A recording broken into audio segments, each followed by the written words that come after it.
என்னுடைய உறவினர்கள், நண்பர்கள், வியூவர்ஸ் அனைவருக்கும் என்னுடைய காலை வணக்கம்.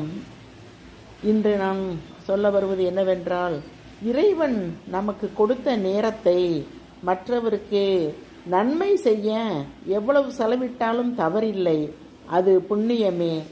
ஆனால் அதில் ஒரு நொடியை கூட மற்றவர்களுக்கு கெடுதல் செய்ய பயன்படுத்தினால் அது பாவத்திலும் மிக்க கொடிய பாவமாகத்தான் மாறும். மனிதன் எவ்வளவு ஆணவம், அகங்காரம், திமிர் எதற்கும் ஒத்து வராதவர்களாக இருந்தாலும் ஒரே ஒரு நோயில் அனைத்தும் அடங்கி ஒடுங்கிவிடும். இதுதான் இறைவனின் சாட்டையடி தீர்ப்பு. உங்களுக்காக மட்டும் நீங்கள் வாழ்ந்தால் இறைவனை காண இயலாது. நீங்கள் பிற உயிர்களுக்காகவும் வாழ்ந்தீர்கள் என்றால் இறைவனே உங்களை தேடி வருவார்.